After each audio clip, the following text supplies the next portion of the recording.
यहाँ पर आप सीखते हैं बिल्कुल शुरुआत से इंग्लिश पढ़ना। छोटे छोटे वाक्य होंगे, रोज़ाना प्रयोग होने वाले शब्द होंगे जिनका हिंदी में यहाँ पर आप मीनिंग सीखेंगे। वाक्यों का हिंदी में ट्रांसलेशन होगा, यानी कि हिंदी में अनुवाद होगा, जिससे धीरे धीरे आपको इंग्लिश पढ़ने के साथ साथ सही वाक्यों की पहचान होगी, उनको आसानी से समझ पाएंगे। इस क्लास में आप ढेर सारे ऐसे सेंटेंसेस और वर्ड्स को सीखेंगे जो रोज़ाना आपके काम आते हैं, और कंटिन्यू इस प्रोसेस को, यानी लगातार इस प्रोसेस को अप्लाई करने से, जारी रखने से आप अपनी इंग्लिश को इम्प्रूव कर सकते हैं। तो चलिए क्लास की शुरुआत करते हैं। कैन और कैन नॉट। कैन जो है एक मॉडल वर्ब है। कैन के बाद में भी आपको एक मुख्य क्रिया यहाँ पर मिलेगी। जब भी अनुवाद करेंगे, सेंटेंसेस में देखेंगे तो कैन का हिंदी में पहले मतलब देखें। कैन का मतलब कर सकता है। किसी भी काम को आप कर सकते हैं तो वहाँ पर कैन का इस्तेमाल करेंगे। एबिलिटी को, योग्यता को दिखाने के लिए, किसी काम को करने के योग्य हैं, मतलब उस काम को आप कर सकते हैं, इस मतलब में कैन का यूज़। और अगर नहीं कर सकते तो कैन नॉट का यूज़ होगा। इस तरीके से कैन नॉट लिखा जाएगा। कैन और नॉट के बीच में गैप नहीं रहेगा। यही तरीका है कैन नॉट को लिखने का, यानी नहीं कर सकता है। कर सकते हो तो कैन, और नहीं कर सकते हो तो कैन नॉट। और यहाँ पर कैन के बाद में कोई ना कोई वर्ब की फर्स्ट फॉर्म आएगी, यानी किस काम को आप कर सकते हो वो काम यहाँ पर आएगा। सेंटेंसेस देखते हैं और इनका अनुवाद भी देखेंगे, ट्रांसलेशन। जैसे कि आई कैन आ गया, और ये है वॉक। वॉक जो है मेन वर्ब है, मुख्य क्रिया। इस सेंटेंस को कंप्लीट करती है, इस कैन की सहायता करती है। जैसे कि मैं, कैन का मतलब कर सकता हूँ, वॉक यानी चलना, तो मैं चल सकता हूँ, आई कैन वॉक। तो यहाँ पर कैन हो गया। ये जितनी भी मॉडल वर्ब्स है इनके बगल में वर्ब की फर्स्ट फॉर्म आएगी। सिंपल से आपको फर्स्ट फॉर्म रखनी है वर्ब की, कोई एस या ई एस, ई डी वगैरह आपको नहीं लगाना है। सेकंड थर्ड फॉर्म यहाँ पर यूज़ नहीं होगी। फिर है यू, यानी कि तुम या आप। कैन यानी तुम कर सकते हो। कैन तो क्या कर सकते हो, गो, यानी यू कैन गो, तुम जा सकते हो। तो यहाँ पर कोई काम कर सकते हो तो आई कैन वॉक, या फिर किसी को कहते हैं कि तुम ऐसा करो, कोई परमिशन देते हैं तो ऐसा करो, मतलब जाने की यहाँ पर परमिशन देंगे तो कैन, यू कैन गो। तो परमिशन दी जाएगी इस मॉडल वर्ब की सहायता से, तो अपने फ्रेंड्स को ही परमिशन देंगे, यानी इनफॉर्मल तरीका है ये परमिशन देने का। इनफॉर्मल मतलब कि जिनके साथ आपको कोई फॉर्मेलिटी दिखाने की ज़रूरत नहीं, आपके फ्रेंड्स या फैमिली मेम्बर्स। फिर यहाँ है मोहन कैन। मोहन कर सकता है। कैन क्या कर सकता है, स्पीक यानी बोल सकता है। मोहन कैन स्पीक, मोहन बोल सकता है। मधु, मधु क्या कर सकती है, कैन सिंग, गा सकती है। मधु कैन सिंग, मधु गा सकती है, सिंग कर सकती है। दे, दे यानी वे या वे सब। कैन कम, यानी वे क्या कर सकते हैं, आ सकते हैं। कम यानी आना, वे सब आ सकते हैं। आई, आई क्या कर सकता है, राइट, आई कैन राइट, यानी मैं लिख सकता हूँ, आई कैन राइट। तो कैन के बाद में देख रहे हैं वर्ब की फर्स्ट फॉर्म, और यहाँ पर कैन का काम एबिलिटी दिखाने का, या फिर अपने फ्रेंड्स या फैमिली मेम्बर्स को परमिशन देते हैं कुछ करने की, तो भी कैन का यूज़। ही कैन रन, वह, ही कैन वह कर सकता है, क्या, रन कर सकता है, मतलब दौड़ सकता है। He can run. I can मैं कर सकता हूँ डू दिस। डू यानी करना, ये वर्ब की फर्स्ट फॉर्म है। दिस यानी यह, मैं यह कर सकता हूँ या मैं इसे कर सकता हूँ। I can do this. फिर है सब्जेक्ट कोई भी हो, सभी के साथ कैन आ रहा है, can modal verb. I can lift, lift यानी उठाना, आई कैन लिफ्ट मैं उठा सकता हूँ। दिस यानी इस बाईसाइकिल को, इस साइकिल को, इस बाईसाइकिल को मैं उठा सकता हूँ। I can lift this bicycle. I can speak English, मैं बोल सकता हूँ। स्पीक बोलना, और कैन सकता हूँ इंग्लिश, मैं अंग्रेज़ी बोल सकता हूँ, इंग्लिश बोल सकता हूँ या बोल सकती हूँ। यहाँ पर उठाने की बात हो रही है। एबिलिटी चाहे फिजिकली हो, यानी कोई फिजिकली कोई वज़न उठाने की बात हो, या फिर कोई मेंटली हो, जैसे अंग्रेज़ी बोलने की बात हो रही है तो यहाँ पर कोई फिजिकली एक्शन नहीं है ये। तो दोनों ही तरीके से एबिलिटी को बताने के लिए, योग्यता को बताने के लिए आप किसी काम को कर सकते हैं। और इसी का नेगेटिव अगर नहीं कर सकते हैं तो भी कैन का यूज़। आई कैन, मैं कर सकता हूँ डांस, यानी मैं डांस कर सकता हूँ, नाच सकता हूँ या नाच सकती हूँ। यू कैन, तुम कर सकती हो पास दिस एग्ज़ाम, यानी इस एग्ज़ाम को, दिस यानी इस एग्ज़ाम, परीक्षा को, पास यानी कि उत्तीर्ण, तुम इस परीक्षा को पास कर सकते हो, उत्तीर्ण कर सकते हो, तुम में ये एबिलिटी है, योग्यता है, ये काम कर सकते हो। यू कैन सॉल्व, तुम कर सकते हो, तुम या आप, यू का मतलब तो तुम या आप कर सकते हो, सॉल्व यानी हल, दिस क्वेश्चन यानी इस प्रश्न को, इस प्रश्न को तुम हल कर सकते हो, सॉल्व कर सकते हो, तुम में ये एबिलिटी है। तो एबिलिटी या इनएबिलिटी, योग्यता या अयोग्यता, दोनों को ही दिखाने के लिए कैन का यूज़। रानी, रानी किसी का नाम, कैन स्विम, रानी कर सकती है, क्या कर सकती है, स्विम कर सकती है, तैर सकती है, दिस यानी इस रिवर में, इस नदी में, रानी इस नदी में तैर सकती है, रानी में ये योग्यता है। आई, मैं कैन कर सकता हूँ या कर सकती हूँ क्या, राइट इंग्लिश, लिखना इंग्लिश, यानी अंग्रेज़ी लिख सकता हूँ, आई कैन राइट इंग्लिश। आई, मैं कैन कर सकता हूँ, क्या कर सकता हूँ, राइट हिंदी, मैं हिंदी लिख सकता हूँ, यानी मुझ में हिंदी लिखने की योग्यता है। अब यहाँ तक आपने देखा सब्जेक्ट आया, सब्जेक्ट के बाद में कैन आया और फिर मेन वर्ब। इस तरीके से ये सेंटेंस को बनाने का एक सही वे, एक सही तरीका है। अब आगे यहाँ पर शुरू में कैन आ रहा है, कैन, सेंटेंस को पढ़ते हैं, can I go to cinema tonight. तो सेंटेंस को पढ़ने से ऐसा लग रहा है कि इसमें परमिशन मांगी जा रही है, परमिशन दी, वहाँ तक देखा कि इनफॉर्मल तरीके से, मतलब कि आप अपने फ्रेंड्स या फैमिली मेम्बर्स को कोई परमिशन देते हैं या लेते हैं, दोनों के लिए ही कैन का यूज़। इनफॉर्मल तरीका मतलब अपने फ्रेंड्स से या फैमिली मेम्बर्स से, तो यहाँ पर कैन से परमिशन ले सकते हैं। तो शुरुआत कैन से हो रही है।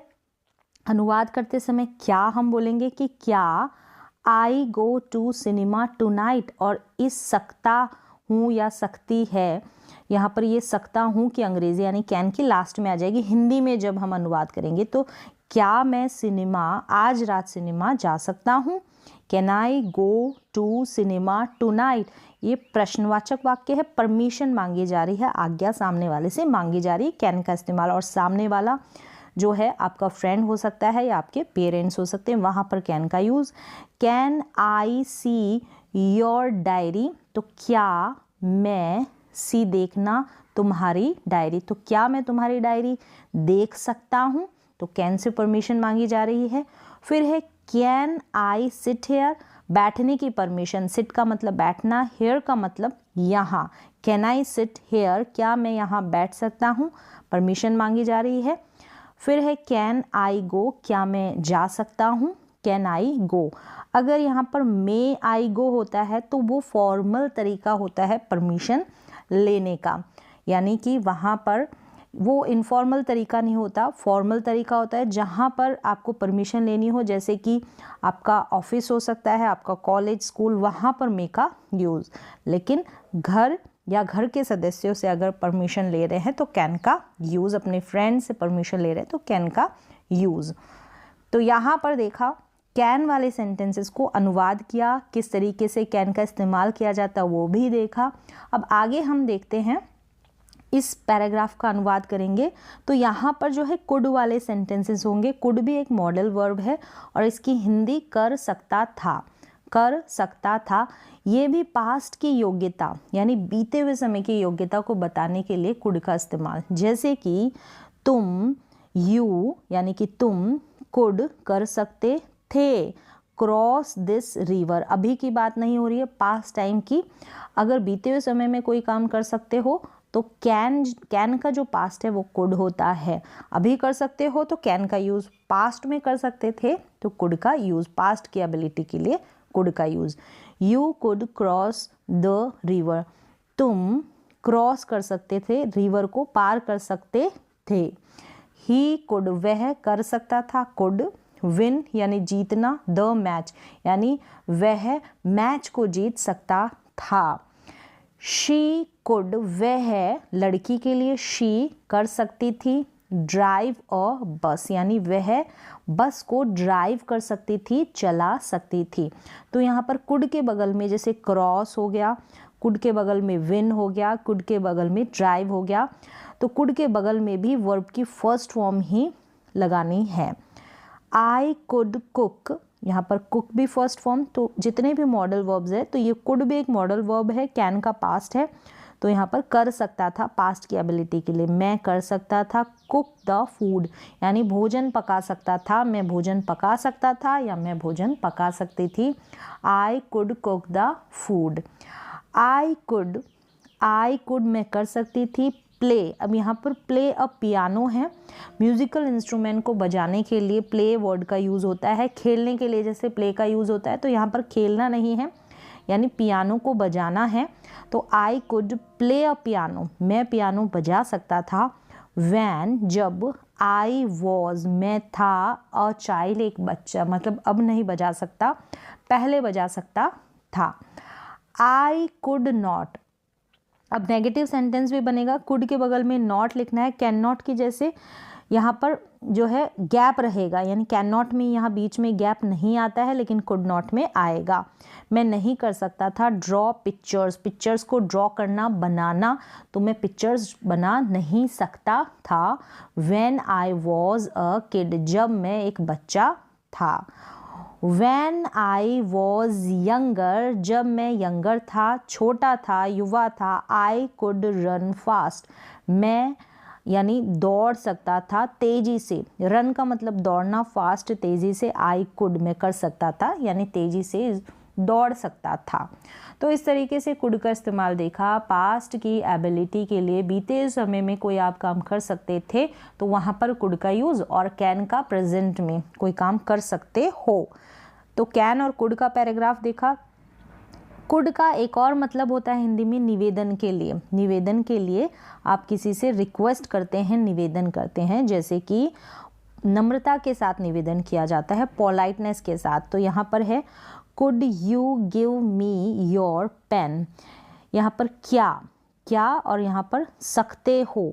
अब यहाँ पर कुड का मतलब सकते हो, कुड यू गिव यानी देना, मी यानी मुझे, योर मतलब तुम्हारा पेन, क्या तुम मुझे तुम्हारा पेन दे सकते हो। कुड का यहाँ पर सकते हो अनुवाद हिंदी में ऐसा होगा, लेकिन पोलाइटनेस के साथ अगर आपको निवेदन करना है, किसी से रिक्वेस्ट करनी है, तो कुड का इस्तेमाल भी हो सकता है। Could you open the door, क्या आप दरवाज़ा खोल सकते हैं, ओपन खोलना, डोर दरवाज़ा, तो क्या आप दरवाज़ा खोल सकते हैं। तो नम्रता के साथ निवेदन, रिक्वेस्ट के लिए, पोलाइट रिक्वेस्ट के लिए। कुड यू हेल्प मी, क्या आप हेल्प मदद मी यानी क्या आप मेरी मदद कर सकते हैं। कुड यू हेल्प मी, तो कुड के बाद में आपको सब्जेक्ट लिखना है और फिर हेल्प यानी वर्ब आएगी। कुड यू, फिर जो भी काम कर सकते हो उस काम को लिखना है। यहाँ पर भी कुड के जो बाद में सब्जेक्ट आ रहा है, यहाँ पर वर्ब की फर्स्ट फॉर्म का ही यूज़ होगा कुड के साथ। कुड, यहाँ पर फिर could I sit here, sit बैठना, हियर यानी यहाँ, क्या मैं यहाँ सिट बैठ सकता हूँ, कुड का अनुवाद सकता हूँ।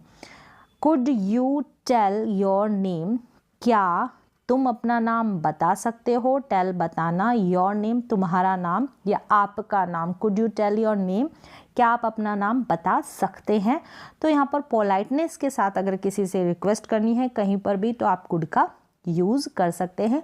अनुवाद देखा, सकते हैं से इसका अनुवाद होगा, हिंदी में जो इसका मतलब निकलेगा, और पास्ट की एबिलिटी यानी कर सकते थे, वहाँ पर ये इसका हिंदी में मतलब निकल रहा था। अब यहाँ पर है शुड, शुड का मतलब करना चाहिए, कोई काम आपको करना चाहिए, यानी एडवाइस के तौर पर आप शुड का इस्तेमाल कर सकते हैं। शुड नॉट का नहीं करना चाहिए, नॉट लग जाएगा तो वो काम नहीं करना चाहिए। करना चाहिए तो शुड, नहीं करना चाहिए तो शुड नॉट। सेंटेंसेस देखेंगे, आई शुड गो, मुझे शुड चाहिए, गो यानी जाना, मुझे जाना चाहिए। यू तुम, शुड यानी चाहिए, स्टडी पढ़ना, तुम्हें पढ़ना चाहिए। यू शुड से यानी कहना या बोलना, तुम्हें बोलना चाहिए, कहना चाहिए। You should say. वी हम, शुड चाहिए, मीट का मतलब मिलना, हमें, यहाँ पर वी का मतलब हम, तो हमें मिलना चाहिए। शी यानी वह लड़की, तो शुड राइट यानी उसे, उस लड़की को लिखना चाहिए, राइट मतलब लिखना। तो शुड के बगल में भी जो वर्ब आएगी फर्स्ट फॉर्म में, शुड भी एक मॉडल वर्ब है, यानी मॉडल ऑक्सिलरी वर्ब या फिर आप कह सकते हैं ये भी एक हेल्पिंग वर्ब है लेकिन मॉडल्स में। और इसके बगल में जो भी मेन वर्ब आएगी, मुख्य क्रिया आएगी, जैसे कि राइट हो गया, से हो गया, फिर यहाँ पर स्टडी हो गया, गो हो गया, वर्ब की first form. Mohan should buy, buy मतलब खरीदना, तो मोहन को खरीदना चाहिए। यू शुड चूज, चूज मतलब चुनना, तो तुम्हें, यू का मतलब तुम्हें या आपको चुनना चाहिए, चूज करना चाहिए। तो यहाँ पर सब्जेक्ट के बाद में शुड आ रहा है। दे शुड, उन्हें या वे। स्लीप यानी सोना, तो उन्हें सोना चाहिए, स्लीप सोना, तो सोना चाहिए। राधा शुड यानी चाहिए, सिंग यानी गाना, तो राधा को गाना चाहिए। You should go to sleep यानी तुम्हें सोने के लिए जाना चाहिए, सोना चाहिए, गो टू स्लीप। फिर है वी हमें, शुड चाहिए, ईट नाउ यानी अब, ईट का मतलब खाना, वी शुड ईट नाउ, अब हमें खाना चाहिए। He should go to school, he यानी वह या उसे जाना चाहिए स्कूल, शुड मतलब चाहिए, कहाँ, school. He should go to school, उसे स्कूल जाना चाहिए। यू शुड यानी तुम्हें, शुड बी का मतलब यहाँ पर बनना, अ डॉक्टर, तुम्हें एक डॉक्टर बनना चाहिए। You should be a doctor. फिर है वी शुड, हमें चाहिए, विन यानी जीतना, द मैच, हमें मैच को जीतना चाहिए। We should win the match.